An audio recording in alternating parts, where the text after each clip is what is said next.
안녕하세요. 수원에 위치한 가톨릭대학교 성비센트병원 종양내과에서 근무하고 있는 안호정이라고 합니다. 저는 식도암의 약물 치료에 대해서 말씀드릴 건데, 이 식도암의 약물 치료에 있어서 최근 너무너무 좋은 소식이 있어서 기쁜 마음으로 이제 말씀드리도록 하겠습니다. 순서는 다음과 같습니다. 식도암에 대해서 간단히 말씀을 드리겠습니다. 식도암이란 식도에 생기는 암이고, 식도는 우리가 음식물을 삼킬 때 목구멍을 거쳐 위까지 이어주는 통로로 튜버와 같은 길다란 원통형의 구조입니다. 길이는 한 25에서 30cm 정도 되고요. 이제 식도암의 진단 및 치료에 있어서 세 가지가 중요합니다. 첫 번째는 암세포의 병리 진단, 식도암의 위치, 그리고 병기입니다. 이 세 가지에 대해서 간단하게 말씀을 드리도록 하겠습니다. 첫 번째, 병리 진단입니다. 식도암에서 가장 흔하게 진단되는 병리 소견은 평평세포암과 선암입니다.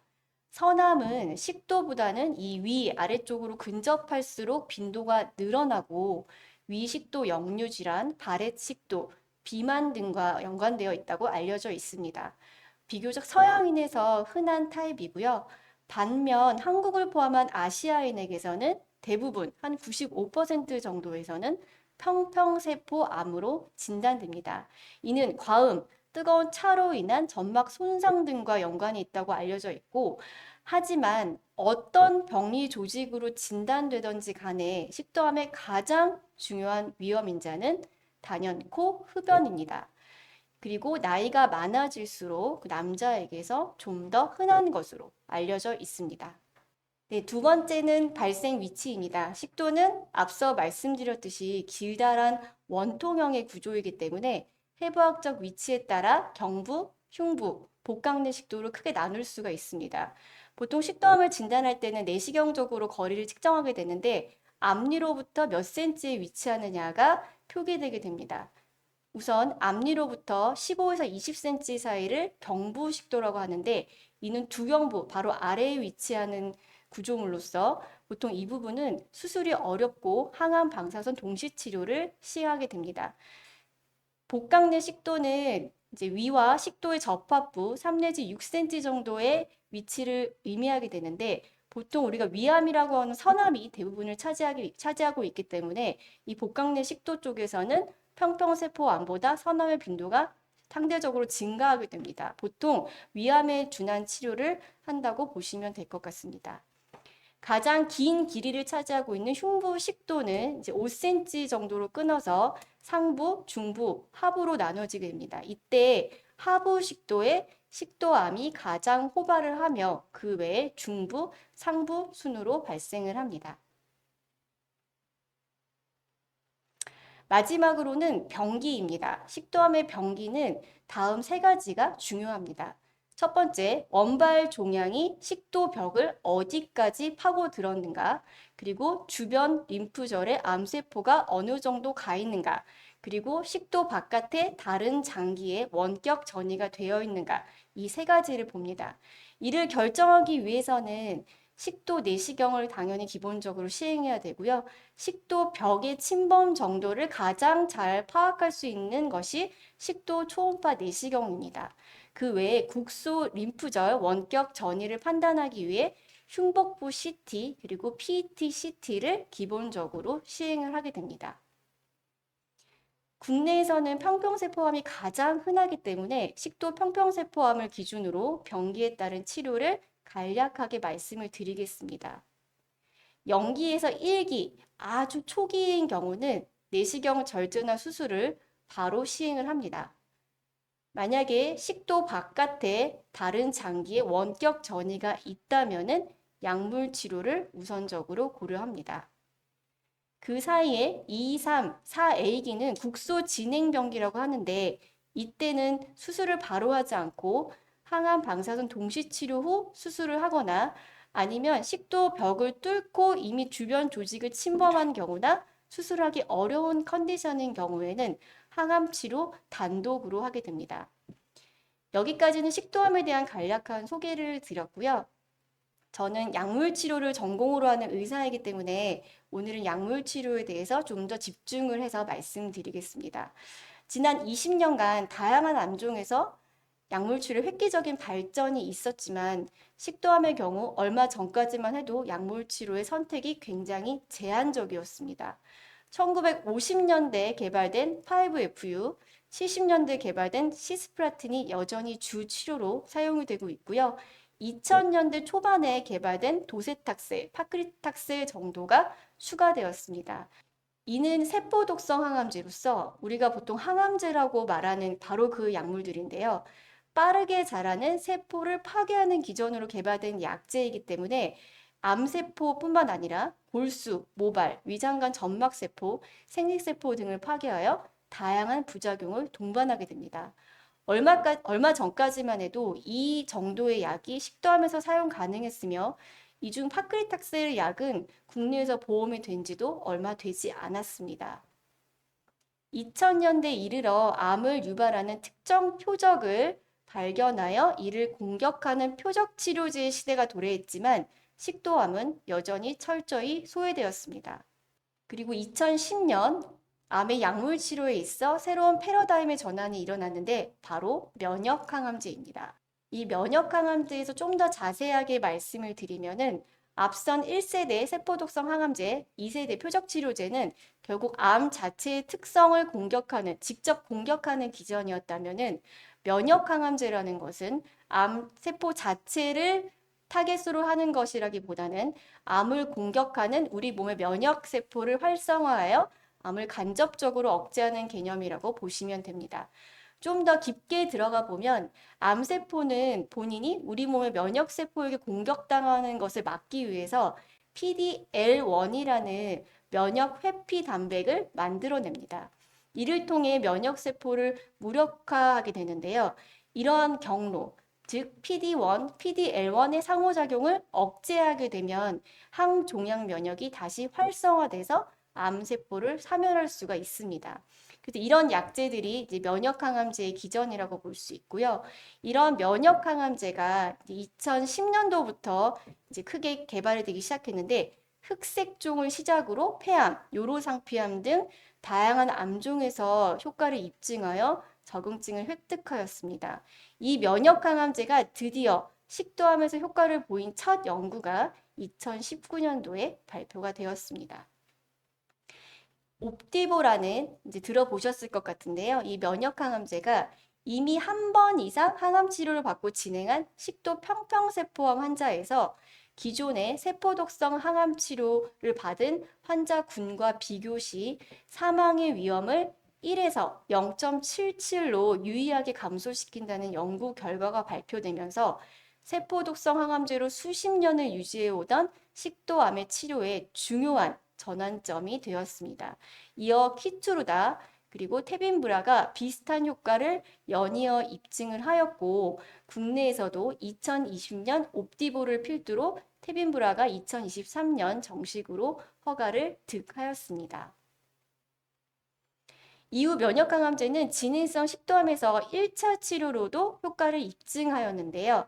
단독이 아닌 5FU 시스프라틴 항암제와 병암요법으로 투약 시 세포독성 항암제만 투약한 군보다 역시 생존의 개선을 보여주었습니다. 특히 여기서 좀 유념할 것은 아까 말씀드렸듯이 옵디보와 키투르다는 약은 PD-1의 억제제로서 이때 이 기전과 관련된 PD-L1 단백의 발현이 이 종양세포에서 높을수록 이 갈색으로 염색이 되는데요. 이 높은 환자군에서 그렇지 않은 환자군에 비해서 그 효과가 훨씬 더 커지는 것으로 나타나서 국내에서 2022년 3월 PD-L1 단백의 발현이 양성인 식도암 환자에게서 1차 치료로 사용이 가능하게 되었습니다. 진행성 식도암에서 국내에서 사용이 허가된 면역항암제를 다시 한번 정리를 해보면은 옵디보주는 1차, 2차 이상에서 모두 허가가 되어 있으며 이때 1차로 사용 시 PD-L1 발현이 양성인 환자에서 세포독성 항암제랑 병합하든지 아니면 또 다른 면역항암제인 이피리무막과의 병용이 허가되어 있으며 2차 이상에서는 PDL1과 관계없이 투약이 가능합니다. 키트루다 같은 경우에는 1차에서만 허가가 되어 있고 이때 PDL1의 발현이 굉장히 높은 환자군에 한정하여 투약이 가능하며 이때 키트루다는 평평세포암뿐만 아니라 식도나 위식도 접합부에 생긴 선암인 경우에도 효과가 입증되어 있기 때문에 이것이 장점이 되겠습니다. 테빈브라는 가장 후발주자로서 2차 이상에서만 허가를 득하였고 역시 PDL1 단백의 발현에 상관없이 평평세포암에서 사용이 가능합니다. 그러나 면역항암제가 2020년 초부터 허가가 되었지만 그동안 보험이 되지 않아서 환자들에게 경제적으로 많은 부담이 되었습니다. 처방을 권유하는 의사로서도 마음이 참 죄송하고 안타까웠는데요. 올해 4월 1일자로 면역항암제 가장 늦가기로 데뷔한 테빈브라가 식도 평평세포암 2차 이상의 치료에서 급여 적용이 되었다는 좋은 소식이 있습니다. 식도암에서 최초로 보험 적용을 받은 면역항암제가 되겠는데요. 이때 PDL1에 관계없이 사용이 가능하고 다만 이전에 면역치료제를 쓰지 않은 환자를 대상으로 합니다. 따라서 4월 1일부로 식도암 환자가 비용 걱정을 크게 하지 않고 면역항암제 치료를 받을 수 있게 돼서 너무 기쁘게 생각합니다. 면역항암제는 진행, 전이성 식도암뿐 아니라 수술 후 보조요법에도 효과를 보였었는데요. 진행병기의 식도암으로 항암 방사선 동시 치료를 하고 수술을 하고 나서 현미경학적으로 보았을 때 암세포가 하나도 보이지 않는 완전 반응을 보이는 경우 경과 관찰을 하지만 현미경학적으로 암세포가 남아있는 잔류 질환의 경우 경과 관찰만 하는 것보다 옵디보라는 면역항암제를 이어 투약하는 것이 재발 진행까지의 위험을 줄여주는 것으로 입증을 하였기 때문에 현재 진행 병기 식도암에서 항암 방사선 동시 치료를 하고 수술을 하고 현미경학적으로 병리학적으로 잔류 질환이 있다면은 옵디보 투약이 권고되고 본인 부담으로 투약이 가능합니다. 효과도 중요하지만 부작용에 대한 우려도 크실 텐데요. 세포 독성 항암제와 면역 항암제를 1대1로 비교했던 대규모 연구들을 요약을 해보면은 세포 독성 항암제를 맞은 환자군에 비해 면역 항암제를 투약한 군에서 약제 관련 이상 반응의 빈도가 적고 중증이나 심각한 이상 반응, 이로써 약제 중단까지 이르는 경우가 유의하게 적었습니다. 앞서 말씀드렸듯이 세포 독성 항암제는 빠르게 자라는 세포를 무작위로 폭격하는 기전이기 때문에 백혈구, 적혈구, 혈소판과 같은 골수세포가 떨어지는 부작용이 심하고 점막세포가 파괴되면서 입이 헐거나 설사 같은 부작용, 탈모, 위압감과 같은 빈도가 주로 높습니다.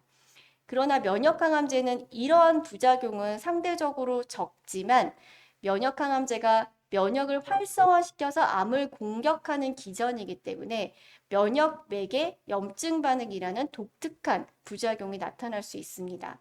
이는 머리끝부터 발끝까지 모든 장기에 발생 가능하다고 되어 있고 비교적 흔한 것은 피부염으로 인한 발진, 갑상선 염으로 인한 갑상선 기능 저하, 장염으로 인한 설사, 간염, 빈혈, 폐렴, 발열 등이 보고가 되고 있으나 대부분의 빈도와 심각도는 세포 독성 항암제와 비교해서 대부분 낮습니다. 하지만 일부 환자에서는 심각한 면역 관련 부작용으로 이 면역 항암제를 영구 중단해야 되는 경우도 있고 면역 억제제를 사용하는 등 이런 조치가 필요하기 때문에 면역항암제를 처방할 경우 이 면역항암제의 경험이 많고 면역맥의 반응에 잘 대처할 수 있는 숙련된 의사에게 처방받으시는 것이 필요합니다. 여기까지는 진행성 식도암에서 약물 치료에 대해 말씀을 드렸습니다. 하지만 아무리 좋은 치료제가 나왔다고 하더라도 진행 전이 식도암의 예후는 아직 좋지 않은 현실입니다. 많이 들어보셨겠지만 식도암은 조기 진단이 어려운 암 중에 하나입니다. 식도의 벽은 쉽게 늘어나는 성질이 있기 때문에 초기에는 증상이 거의 없고 이미 증상이 생긴 경우 진행된 경우가 많습니다. 구조적으로는 장막이라고 하는 장기 외벽을 둘러싸고 있는 막이 하나가 없기 때문에 암이 비교적 쉽게 벽을 뚫고 주위 장기를 침범할 수 있습니다. 또한 주변에 림프관과 혈관이 풍부하게 분포되어 있어 암세포가 림프절로 전이되거나 원격 전이가 되기 쉽습니다.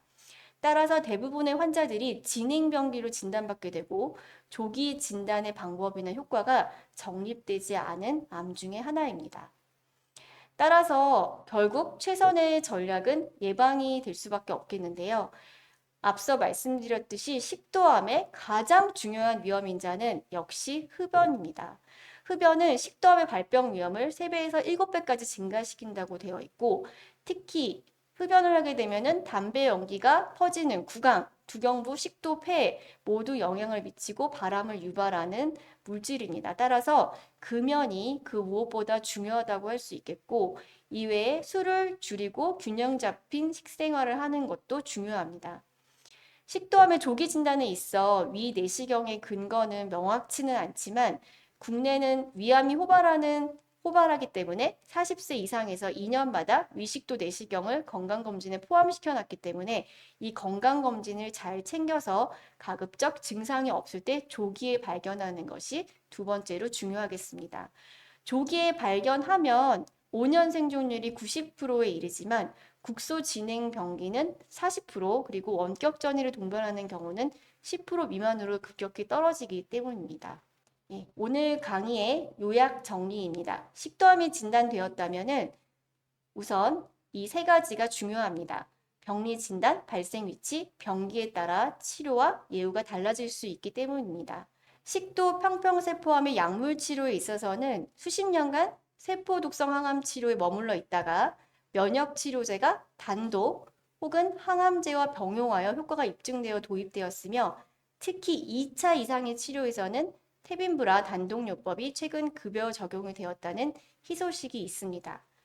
그러나 무엇보다 중요한 건 금연, 금주, 건강한 식생활을 통한 예방이 가장 중요하며 증상이 없더라도 건강검진으로 위식도 내시경을 주기적으로 시행하여 조기에 발견한다면 완치율을 높일 수 있습니다.